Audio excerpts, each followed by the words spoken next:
A young man went to another world and was considered a hero by the three races. But one night while he was fighting someone, he suddenly returned to his original world where he was known as Yuki. 5 years later, while he was in their classroom at school and was talking to his classmate named Yuhi, a magic circle suddenly appeared. Yuki knew what it was, and he confirmed it, for he was able to return to the world that he had been to before, but this time, he was with someone else. After a few moments, the cursed demons came to attack, and the rest of their classmates ran quickly. When one of these enemies attacked Yuki, Yuhi hugged him to save him, but Yuki just blocked the cursed demon's weapon with one of his fingers, and he also released a very strong wind that blew the enemy away. Then they ran and met the soldiers of the kingdom of Dinia, who were fighting against the cursed demons. As they watched the battle, Yuki noticed something in the magical power of the cursed demons. Suddenly, there were two who came that he was able to recognize. These were a female and a male knight. They were the ones who led the royal knights to fight the cursed demons. After the fight, Yuki and his classmates arrived at the palace of Dinia. Then they faced the king and Princess Margaret.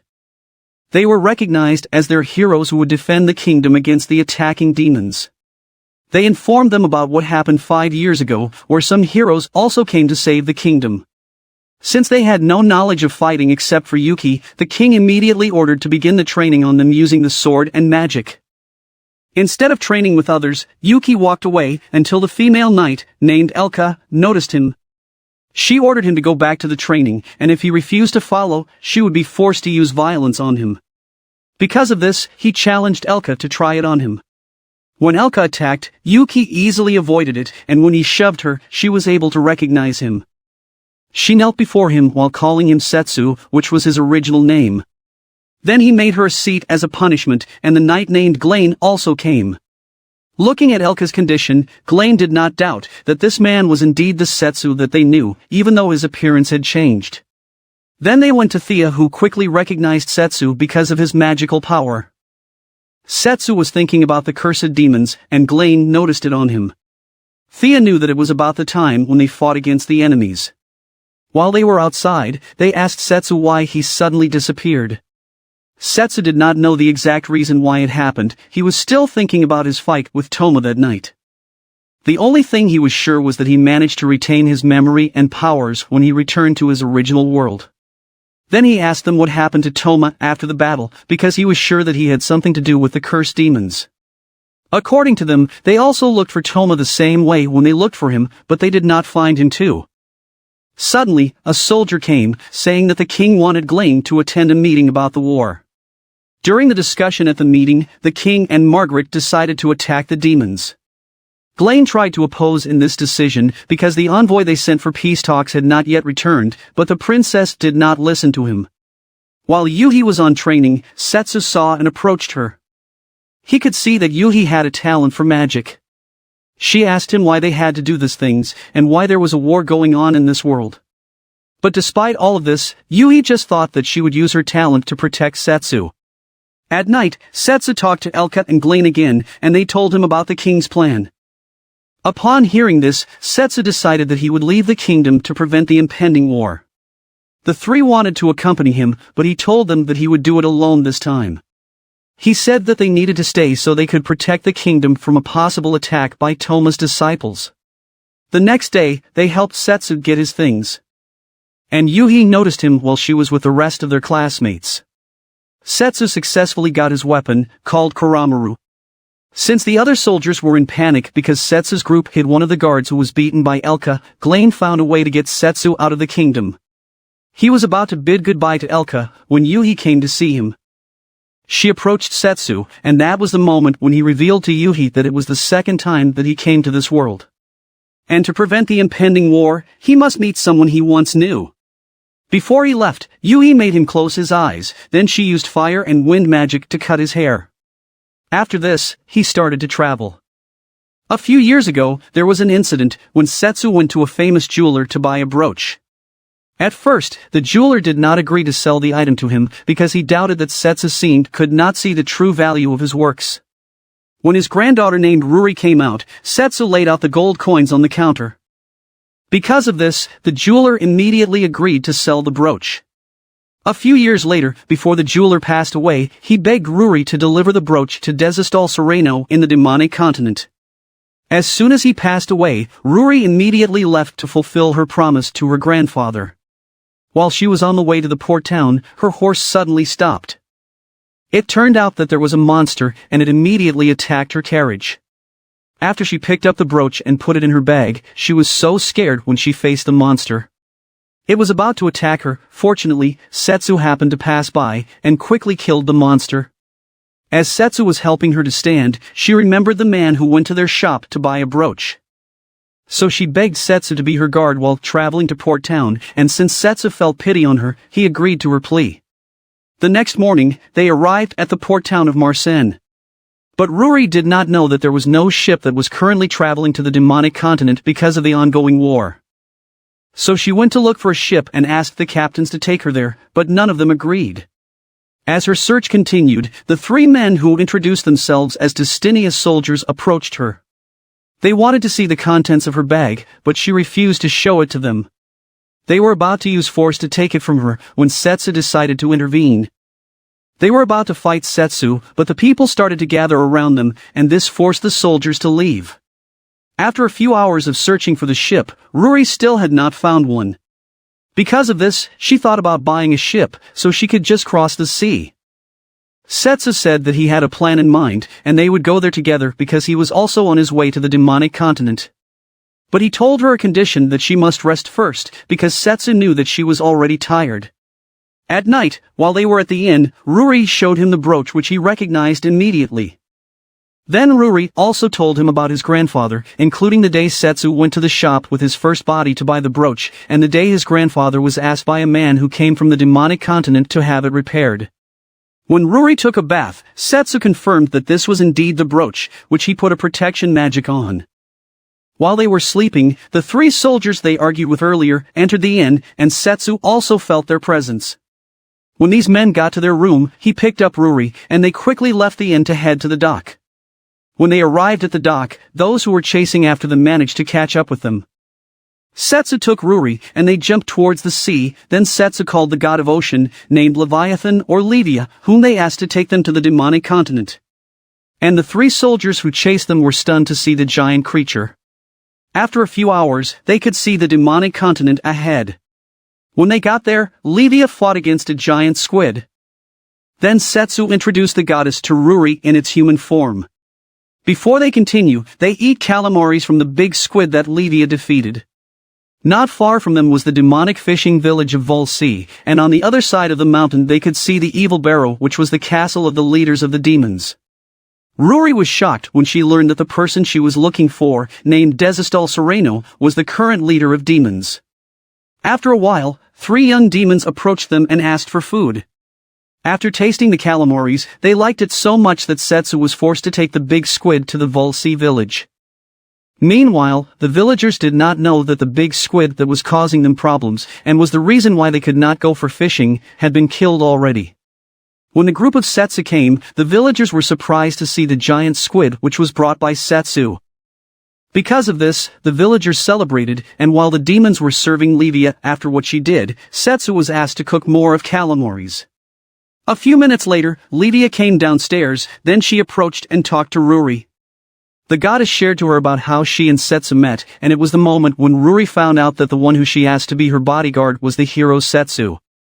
Then she realized why he knew Dez's and Levia. The leader of Dez's personal guards saw what was happening in the village. He even thought that it had been set on fire. So he went to it quickly thinking that the humans might be attacking the village, but he was surprised that there was just a party going on. When he talked to Levia and Setsu, he begged them to save the demon lord. It turned out that Dez's was about to marry a man named Terran. Vlad knew that he had a bad plan on Dez's, because instead of a ring, he brought a necklace with a powerful curse. He also mentioned that the humans previously attacked the place, and this shocked Setsu because the humans said that the demons were the one who attacked first. Vlad added that since Dez's was reluctant to enter the war, Terran took advantage of it to tell Dez's that he could stop the war. Setsu was annoyed at him because they seemed to be doing nothing to protect Dez's, but Vlad immediately denied this accusation.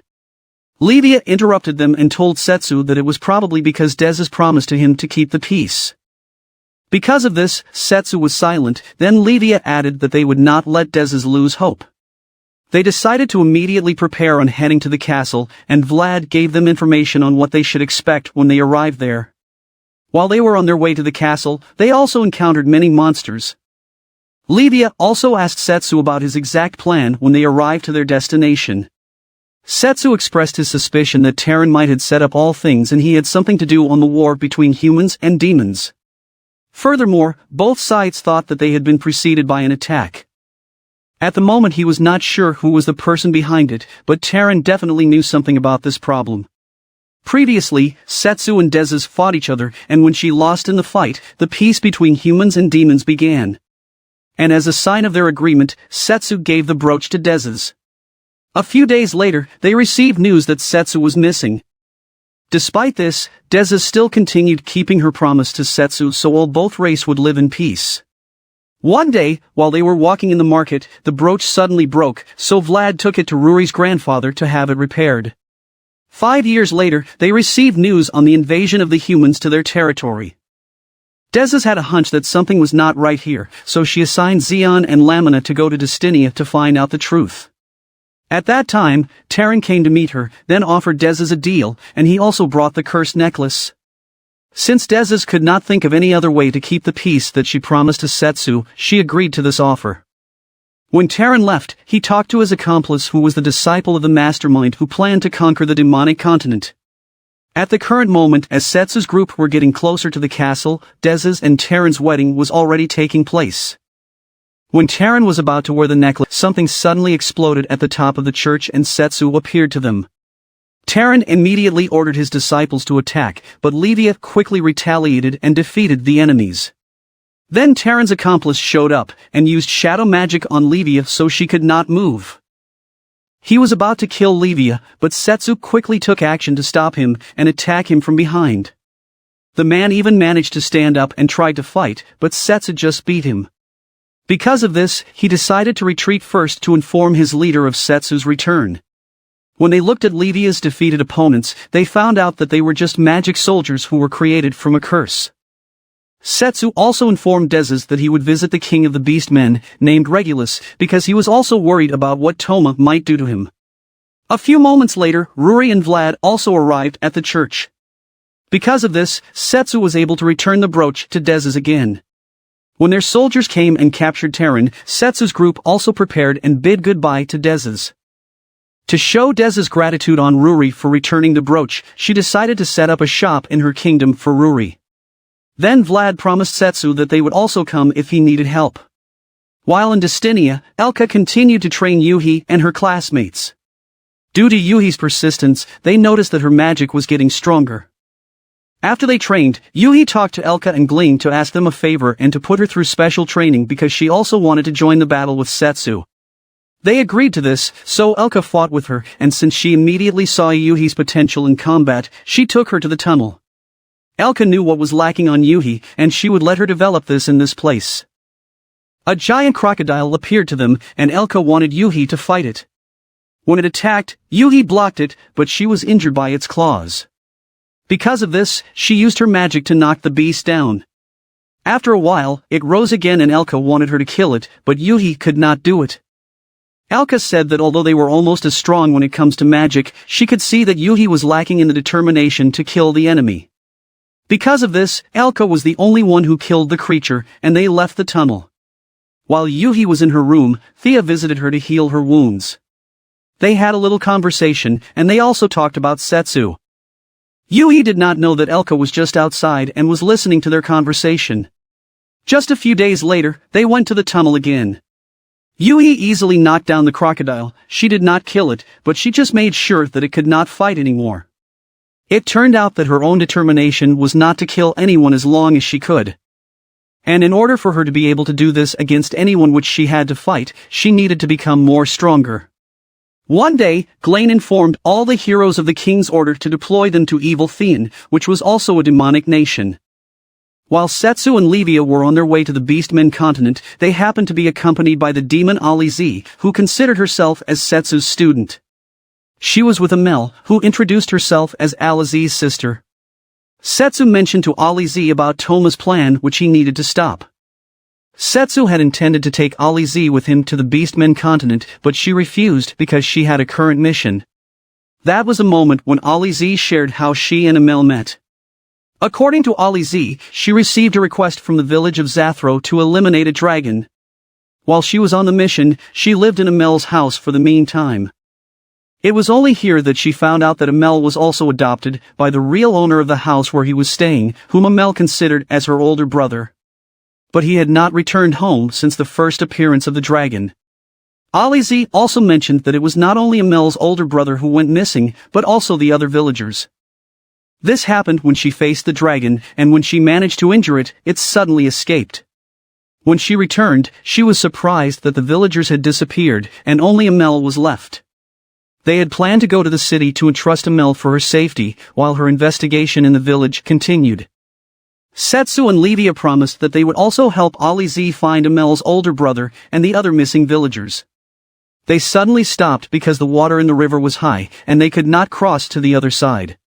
While they were waiting for the amount of water to decrease, Setsu came up with a scenario.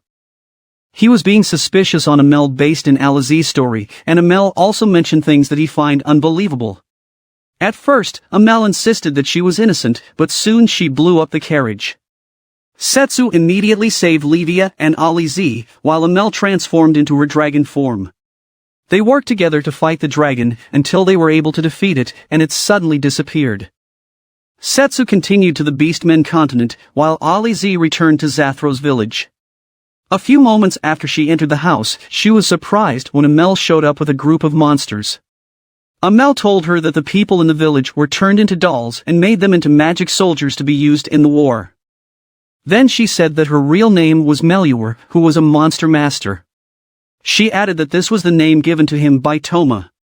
Meanwhile, in the Beastmen continent, there was a villager named Shiraniko, who had a good relationship with the other villagers because of the things she did to help them. To show the villagers' gratitude on her, Shiraniko always received food from them. She had a younger sister, named Miniko, who was sick. She needed to drink a type of medicine that helped her temporarily relieve herself whenever she felt pain. On the other hand, Setsu and Livia had arrived in this village, and they intend to rent a boat to go to their destination. But the boat was only available for the next day, so they decided to stay at the inn for the meantime. Shiraniko went to her acquaintance, named Kuroinu, who was managing an inn, in order to buy medicine for Miniko. It turned out that Kuroinu was also one of Toma's disciples, and she offered Shiraniko a job to kill Setsu and his companion, in exchange for a large payment that would help in Miniko's treatment. A few moments later, Setsu and Livia arrived there to rent a room for them to rest. As Shiraniko was leaving, she took the chance to look at Setsu's face. At night, while the two were sleeping, Shiraniko and her accomplice began their mission. Kuroinu gave her the key to Setsu's room, that's why she was able to enter easily. When she attacked Setsu, she was surprised that it was just an illusion. Setsu was behind her, who immediately kicked her. This caused her to be thrown out of the window. When Setsu came out, Shiraniko attacked him with a fireball, but he easily blocked it. Then Setsu grabbed Shiraniko's head and slapped her, so she lost her consciousness because of this. When they approached her, they noticed the curse surrounding its entire body. Shiraniko woke up in their house, and when she saw Setsu, she was about to attack him, but Miniko stopped her immediately. The only thing Miniko knew was that Shiraniko just passed out, and Setsu came to help her. Setsu immediately understood Shiraniko's situation and her reason for doing dangerous jobs. But then he told them that Miniko was not sick. He used a brake light, and after he focused it on the necklace that Miniko was wearing, they saw the curse that's around her. It was so strong, so they immediately thought that Toma had something to do with it. Setsu quickly took action to remove the curse from Miniko. Using a weapon which he called Glutton, he tried to absorb the curse from her body. But Kuroinu suddenly came and attacked Setsu, so Shiraniko quickly blocked the weapon to save him. As Kuroinu was about to attack again, Livia suddenly used her power to attack her. Setsu asked Livia to take care of Kuroinu until he finished what he was doing. Kuroinu thought that Livia could not use her power on land. This made her feel confident that she could defeat her. She created many clones and attacked Livia at the same time, but Livia quickly defeated them all. Kuroinu was surprised that there was sea water in the area, so Livia informed her that it followed her wherever she went. Because of this, Livia immediately defeated Kuroinu with just one attack. When she asked her about her knowledge of Toma's plans, Shiraniko came to them to ask Kuroinu why she did that to her and to her sister. Instead of answering this question, Kuroinu got mad at her, and she also told them about Toma's plans. She said that Toma wanted to become a god and eliminate all the races in this world. After what Kuroinu said, she decided to escape from them. Setsu successfully removed all the curses from Miniko's body. Just like the cursed necklace that Terran brought for Dez's, it was also the same thing that Miniko had worn. The next morning, when Setsu and Livia were on their way to the royal capital, they saw Shiraniko and Miniko. The two wanted to join them in fighting the enemy as their payment for saving Miniko, and Shiraniko also intended to talk to Kuroinu again. Upon hearing their reasons, Setsu had no other choice but to take them on their journey. Meanwhile, the Beastmen officials were currently in a meeting with their king, named Regulus, to talk about the war. While the officials exchanged suggestions, Regulus and his daughter, named Roa, sensed that Setsu was already nearby. So Roa quickly went out to check on him. When Setsu arrived at the dock, the guards blocked them because they did not recognize them. It was only a few moments when Roa arrived. She jumped towards the guards to meet Setsu. She immediately recognized him because of his smell. When they entered the palace, Regulus also greeted them, and he and Setsu did their usual greeting. Setsu immediately told Regulus about Toma's current activities as well as his plans.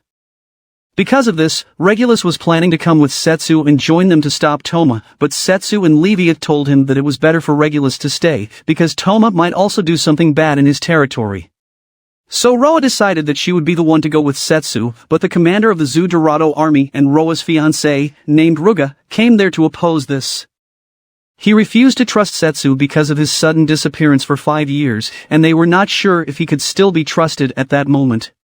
To find out who among Setsu and Ruga should they believe, Ruga challenged Setsu to a duel. Regulus agreed to this right away, so Setsu had no choice but to accept the challenge. At night, Roa visited Ruga to tell him how strong Setsu was. But he did not care about this because he had confidence and would use something in the fight. It was the magic rune which was given to him by an Eastern mage. He believed that this would give him super strength from his determination to defeat Setsu. The next day, the duel was performed in the arena, which was watched by many Beastmen.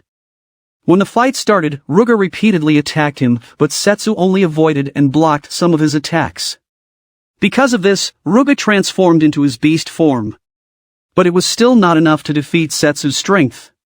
When Ruga got up again, it was the moment when the magic rune on his body was activated. Livia noticed that there was a curse on Ruga's body. He attacked Setsu again. This time, Setsu was unable to escape. Ruga lost his control on himself and rushed to attack Setsu again.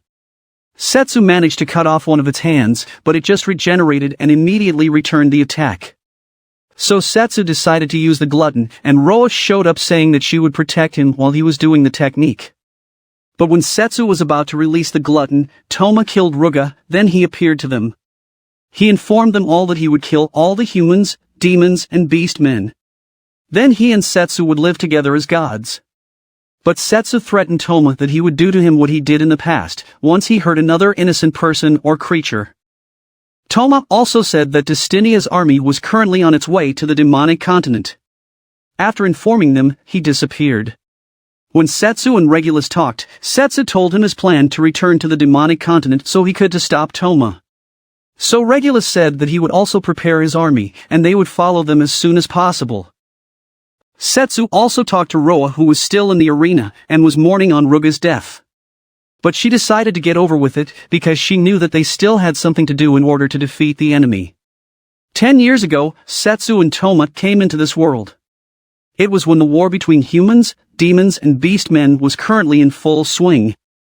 Setsu trained every day to become strong because he wanted to stop the ongoing war. When he was satisfied on his improvement after the training, he decided to leave the kingdom to see with his own eyes what was happening on another continent. Before he left, he and Toma both promised that they would become stronger, and that one day they would meet again as true heroes. In this journey, he was with Elka, Glaine, and Thea. A few years later, Toma became even stronger, and he was recognized as a silver hero because of what he had done for the kingdom of Dinia. One day while they were in a mission, he ended up in a room with a headless statue. After he killed their enemies, he decided to go back, but he heard a woman's voice. She told him that she knew what he really felt and what he wanted. She also promised him that she would grant him what he desired as well as acquiring great power. Because he wanted to fulfill his desire to be with Setsu again, he believed on her and took the magic stone. A few days later, while he was in the middle of fighting, he received a message from the royal capital about peace talks. After a few moments, he felt the strong power of Setsu from the approaching carriage. He saw Setsu with the king of Beastmen, Regulus, and the leader of demons, Dezes. When Setsu noticed him, he smiled at Toma. As they arrived at the palace, the three leaders signed a peace treaty. At night, while they were celebrating the end of the war, Setsu and Toma talked. But a few moments later, Setsu was called by Elka and the others to join them in the ongoing celebration. Before he left, it was the moment when Toma said that he had found a way for them to return to their original world, and it was by using the sword where he placed the stone that he got previously. But Setsu had no plans to return yet, because he had always dreamed of traveling to this world, now that the war was over. Because of this, Toma became very angry, and told Setsu that he would kill all the humans, demons, and beastmen. He would do this so Setsu would return to their own world, and for them to go back together. When Toma attacked him, Setsu quickly took out the glutton to block his weapon. The two continued to exchange attacks, and the others also noticed that there was a battle going on above. When Setsu attacked him, he was hit by Toma's sword, but his sword also injured Toma's body. Because of this, Setsu was transported to their original world, and Toma immediately escaped. When Elka and the others went to their location, Toma and Setsu were gone already. When Toma was far away, he took the stone from the sword, and he also dropped it because he was too weak. After a while, the stone gave off light, and he saw a facility where an experiment was being done in it. He felt that he was at the same situation, so he decided to save those victims, then he picked up the stone. A few hours later, he went to the facility and successfully rescued the rest of the victims. Those saved included Kuroinu and Melior. From then on, they became his disciples. They were also currently in the demonic continent and were waiting for the army of Dinia. Thea could also feel the trace of Toma's power as they approached the demonic continent. This made them say that the real enemy was not the demonic nation, but the army of Toma. But they could not tell it to the general and the others, because they might be accused of being the enemy's spies. As soon as they land on the shore, the battle began. While the soldiers were fighting on the beach, the magicians were using magic to attack the opponents. Along with Glain were Yuhi and the other heroes. When they started to rush for an attack, the heroes also followed. A few moments later, Yuhi saw his teammates who were about to kill an enemy. She immediately stopped them and argued with one of them. Suddenly, they heard a woman's voice and saw above the magic circles which summoned the cursed demons. Then Aliz appeared, who was now one of Melior's puppets. She attacked the Dinia soldiers, while the cursed demons were fighting Glain. Melior also came to face them, and Elka recognized Aliz when she saw her. In Elka's anger at Melior, she rushed at him, but Aliz confronted her and blocked her attack. Melior sent out more of his other disciples. She used them to attack Glain's group, and when the big snake intervened in the fight between Elka and Aliz, Elka immediately killed it using her power. Glain also eliminated the giant gorilla, and Thea finished the other cursed demons and the dragon, while Yuhi defeated the dinosaur. Melior ordered Aliz to attack Elka, and this time, Glain decided to injure her and prevent her from attacking them. Elka rushed to her opponent and was able to destroy her magic core. Elka thought she had defeated her, but they were surprised that she got up again. It was only here that they found out that Melior had another magic core, because something had been changed in her body. Melior used the limit break to overcome her limit, then she released a chimera. She decided to take control of it herself and attacked them. Thea and Yuhi successfully blocked one of its attacks, but Thea suddenly collapsed due to weakness. Elka and Glain noticed a butterfly, and when Melior also saw it, Aliz attacked her from behind when she managed to return and take control of herself.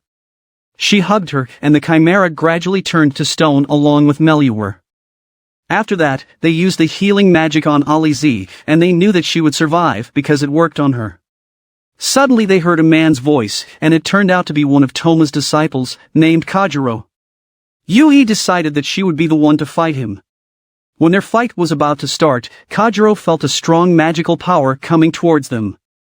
Yui was so happy because it turned out to be Setsu, so she rushed to hug him.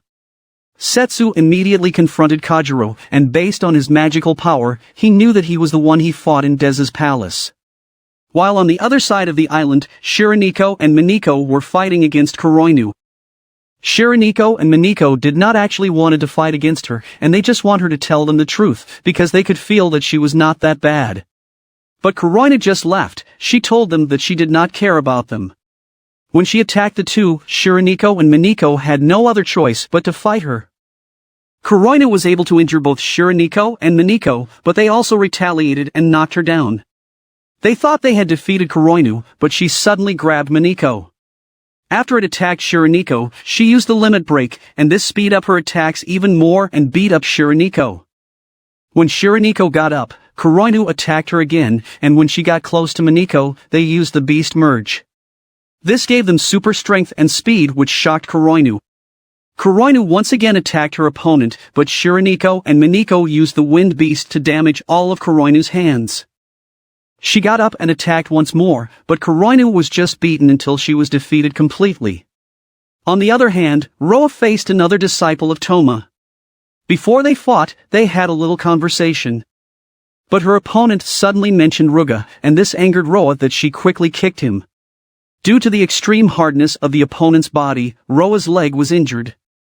When she was preparing to attack again, it was the moment when the enemy used his power. From its body, it created many iron balls and threw them at Roa. Roa suffered severe damage from this attack, and the enemy immediately thought that he had defeated her already.